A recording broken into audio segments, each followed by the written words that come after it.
PerfectGuitar.com. PerfectGuitar.com. PerfectGuitar.com. PerfectGuitar.com. You're gonna eat it.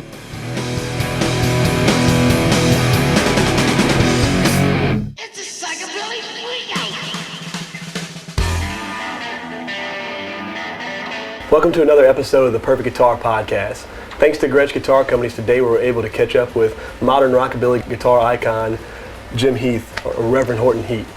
We were fortunate enough to have Jim visit us here at our headquarters in Baton Rouge, Louisiana, before one of his shows in our hometown. All right, so Jim, thanks for joining us today. We appreciate it. Thanks for coming in. Yeah, sure. How long have you been playing Gretsch guitars? Probably started, I guess, around the year 1990.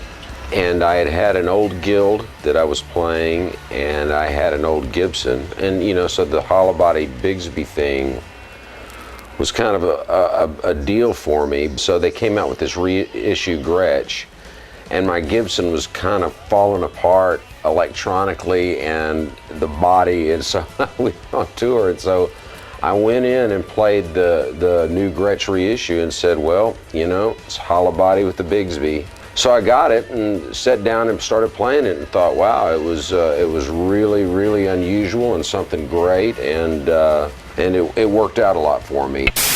Well, tell us a little bit about your relationship with Gretsch and what goes into designing a signature guitar. My thing was mainly functionality, because as many gigs as I have to do, the vintage thing gets very, very hard to deal with. The bridge is more like a Gibson tunematic bridge, because I like to pop the strings to get a kind of a country pop and sometimes even a blues type of a pop. And whenever I grab it with my finger on some of those old Gretsch bridges, the string just pops right off the bridge. So having a Gibson tunematic bridge means that I can pop it all I want, and it's more stable.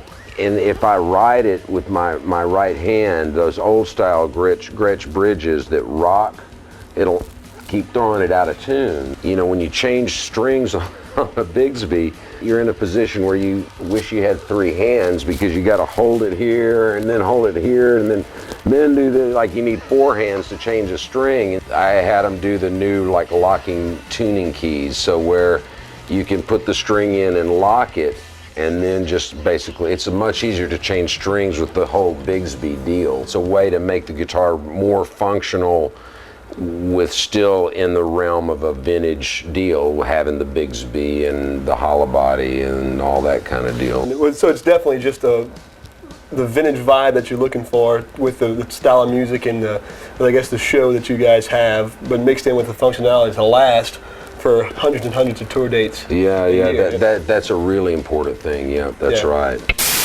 What kind of amplification and effects are you using on stage today? Well, my main amp is a Fender Super Reverb from the mid-'70s to mid-late '70s. I'm not exactly sure what year it is, and it's been my main amp for almost 20 years. So that amp is almost more important to my sound than any guitar I would play. My setup is I run through two amps at once, and I go through a volume pedal, which is good for the steel guitar type swells. I can kind of mimic a steel guitar.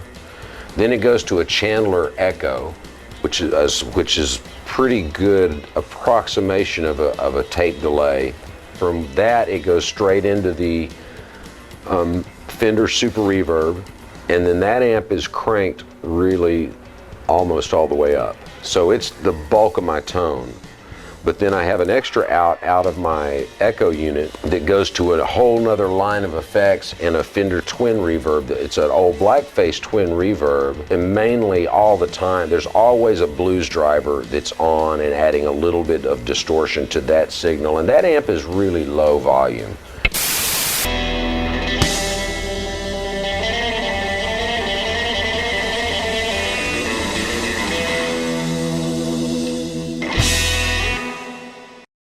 PerfectGuitar.com. PerfectGuitar.com. PerfectGuitar.com. PerfectGuitar.com. You're gonna